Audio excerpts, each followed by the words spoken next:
Honorable G.J. Nyomal Pereira, Deputy Minister of External Affairs of Sri Lanka, Mr. Ranjit Gunawardena, Additional Secretary, Ministry of Power, Sri Lanka, Mr. Maruf Raza, distinguished panelists, ladies and gentlemen. At the outset, I would like to express my gratitude to the organizers for inviting me to address the inaugural session of the 4th Asia Energy Summit, Security Summit on fostering energy security partnership in Asia. This is a commendable initiative taken by the Independent Power Producers Association of India. I am delighted to be able to make a presentation or speak to you on energy cooperation between India and Sri Lanka. Our relationship dates back to time immemorial, and the rich legacy of cultural, religious, linguistic interaction provides a strong underpinning for a modern, forward-looking relationship that covers a wide gamut of activities.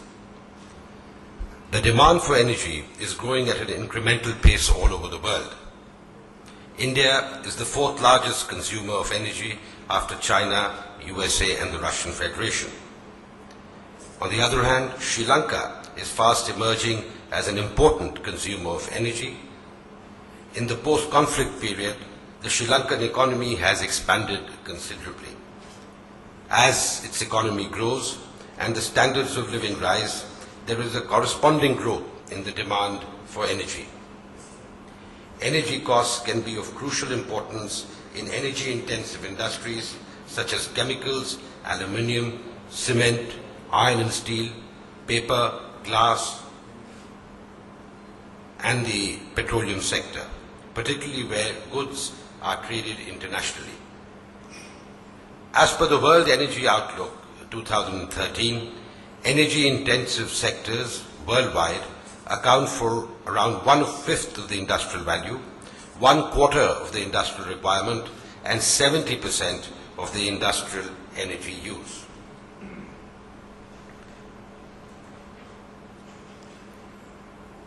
The unabated demand for energy has resulted in sources of energy coming under increasing strain the world over. Planning for assured access to energy is a vital component of national policy and has also impacted the conduct of international relations and the realization of foreign policy objectives. In the context of India-Sri Lanka relations, engagement across the board in the energy sector constitutes an important pillar of bilateral cooperation. Presently, conventional sources of energy continue to be the mainstay of the economies of both India and Sri Lanka. In the power generation sector, a joint venture agreement was signed between India's National Thermal Power Corporation (NTPC) and Sri Lanka's Ceylon Electricity Board (CEB) in September 2011 for implementing a 500 megawatt sample coal power project in eastern Trincomalee, and a joint venture company, the Trincomalee Power Corporation Limited (TPCL), was set up. All necessary agreements related to the sample coal power plant was signed in October 2013 by officials of the government of Sri Lanka and their counterparts from India. These agreements were signed in the presence of the Honorable Minister of External Affairs of India, Sri Salman Khurshid, and the Honorable Minister of Economic Development of Sri Lanka, Mr. Basil Rajapaksa. The Honorable Ministers of Power and Energy, External Affairs, and Investment Promotion of Sri Lanka also witnessed the signing of these landmark agreements. India has also extended a line of credit amounting to $200 million towards various aspects of this project. TPCL, in addition, would raise over $400 million through commercial loans for the project. A 240-kilometer long 220 kV transmission line would be laid from Sampur to the grid substation at Vayangoda to connect the power plant to the national grid. TPCL would undertake the construction of the line from Sampun to Habarana, and with the Habarana-Vayangoda segment being constructed with Japanese assistance. it has been estimated that the power plant would be linked to the national grid by 2017. The linking of power generation to the national grid would minimize the CEB's dependence on purchasing power from private suppliers. The Sampur coal power project has the distinction of being one of the largest single Indian-assisted projects to be implemented in Sri Lanka. Once this power plant is fully operational, it would add 500 megawatts to the national grid. This is expected to reduce the cost of electricity and increase supply to cater to the rising electricity demand driven by rapid economic development. The completion of this project and its integration into the power grid would also result in an opportunity for Sri Lanka to export power to India. I would like to stress that NTPC, who is executing the project on the Indian side, is a premier public sector unit which has achieved stellar successes in setting up power projects in India and abroad. NTPC has an installed capacity of 42,454 megawatts in India and an under construction capacity of around 20,000 megawatts. NTPC's expertise, backed and supported by its own fully trained technical teams, would help develop an efficient, reliable and modern state-of-the-art power plant which would be seen by others as a model. The project has been backed by sound technical specifications facilitating high efficiency, and it covers the environmental aspect fully. An environmental impact study has been conducted and the report in this regard will be submitted shortly. It may be mentioned that concern for the environment has been integral to NTPC's growth strategies, which are driven by its environment vision of going higher on generation, lowering GHG intensity. Ladies and gentlemen, there have been unwarranted and motivated criticisms in some sections of the local media, including one scurrilous report in a newspaper today about the Sampur power plant. It is surprising that there are some who are responsible for the delay in the signing of the agreements and now continue to undermine the project by labeling baseless allegations for reasons best known to them.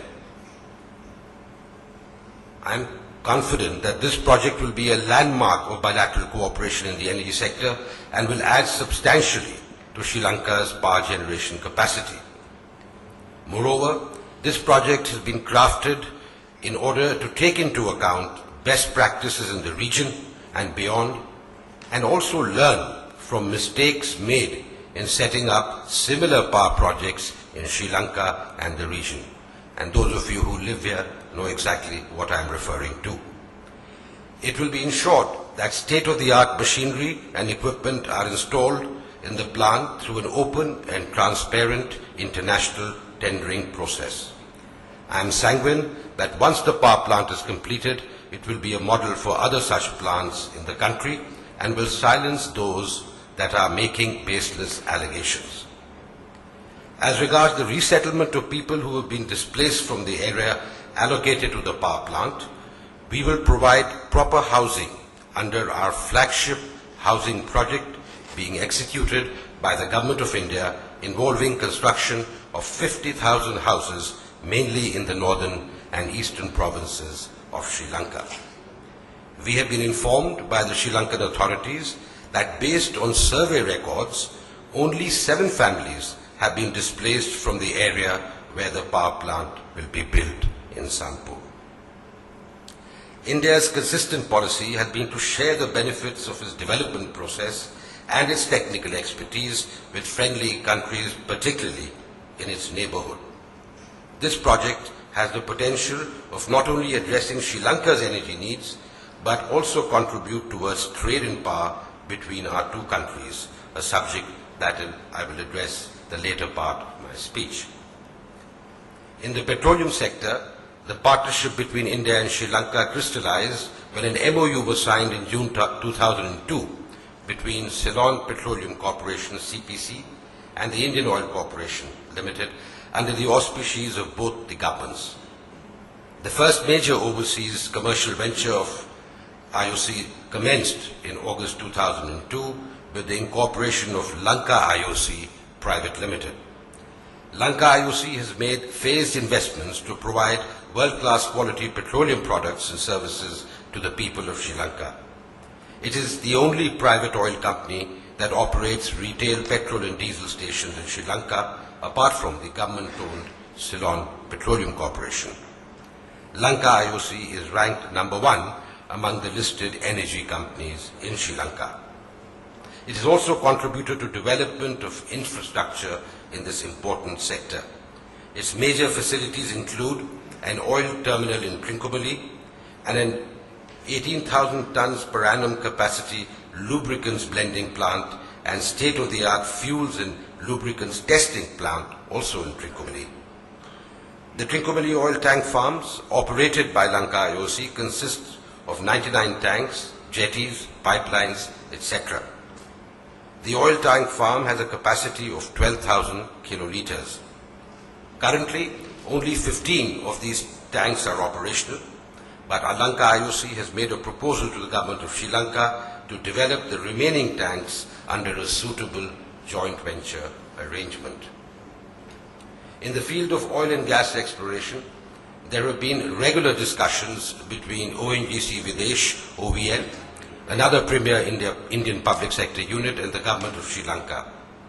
Cairn Lanka, a wholly owned subsidiary of Cairn India, has struck gas in 2 wells in the Mannar Basin in Sri Lanka during the first phase of the drilling program. Cairn Lanka has announced that they would enter the second phase of their operation. Further drilling will be required to establish commercial viability. In the second round of licensing for offshore oil blocks, opened on the 7th of March last year, Cairn India had bid for one of the blocks in the Mannar Basin and has won that bid. I understand that an agreement for the block will be concluded shortly. We continue to evince interest in offshore exploration and in assisting Sri Lanka in augmenting its oil refining capacity. In the new and renewable energy sector, India and Sri Lanka are actively discussing cooperation. During the 8th session of the India-Sri Lanka Joint Commission held in New Delhi in January 2013, both sides agreed to explore cooperation in the field of new and renewable forms of energy, including through greater cooperation between the public and private sector entities of both the countries. During the visit of Secretary Treasury of Sri Lanka to India in April 2013, discussions took place for cooperation in wind and solar energy between government agencies of both the countries. During the same session of the Joint Commission, it was also agreed to consider Indian proposals regarding renewable energy projects of aggregate capacity of 15 megawatts using biomass fuel, provided such projects conform to relevant Sri Lankan legislation. Sri Lanka possesses huge potential for hitherto untapped wind and solar energy. Indian companies in the wind, solar and biomass energy sectors like Suzlon and Ankur Scientific Energy Technologies are already present in Sri Lanka, and there is scope for greater cooperation between public and private sector entities of both the countries in the fields of capacity building, technical and consultancy assistance, and sourcing of equipment. We hope to enhance cooperation in this important sector, which is environment friendly and makes use of green technology. India and Sri Lanka have an official dialogue on the issue of peaceful uses of nuclear energy, and both sides have reaffirmed the commitment to strengthen bilateral cooperation in the uses of civil nuclear technology for peaceful purposes for the mutual benefit of the people of both the countries. An area of great promise is the area of trade in energy between the two countries. Experts believe that countries can reduce the impact of higher prices by promoting more efficient, competitive and interconnected energy markets. Energy trade between India and some of its neighbors like Bhutan, Nepal and Bangladesh has become a reality. There are ongoing discussions with Pakistan for supply of electricity as well as gas and refined petroleum products. It has been analyzed that cross-border power purchase will produce tangible benefits, including effective utilization of natural resources, increase in reliability of power, benefits from seasonal differential demands, and large-scale transformation in sectors contributing to economic growth. India and Sri Lanka have been discussing the possibility of trading in energy, keeping in mind the present generating capacity as well as patterns of power consumption in Sri Lanka as well as India. There is agreement on both sides to move ahead with the interconnectivity of our electricity grids. The minutes of the last meeting of the Joint Commission I referred to earlier refers to this possibility. Such an intergrid connectivity will enhance the viability of power investments in Sri Lanka, in addition to enhancing the overall stability of the Sri Lankan grid due to the much larger demand base. The prospects for trading of electricity between India and Sri Lanka are enhanced by the fact that the peak hours between the two countries are different. Export of power would also help address the trade imbalance of Sri Lanka vis-à-vis India, while catering to the growing power requirement of southern India, thereby creating a win-win situation for both the countries. The uneven spatial distribution of natural resources in South Asia is an imperative for regional cooperation in the energy sector. This is vital for emerging economies to maintain sustainable growth. Lack of sustainable power resources or neglect of development of the same is a risk which neither India nor Sri Lanka can take. I am certain that policymakers in both countries, realizing the existing potential, will ensure that cooperation in this vital field will be further enhanced. Energy diplomacy has become the new crucible in international relations, and neighbors like India and Sri Lanka are poised to take full advantage of the opportunities that arise. With these words, again, I'd like to thank the organizers for inviting me and would like to wish all of you participating in the summit all success in your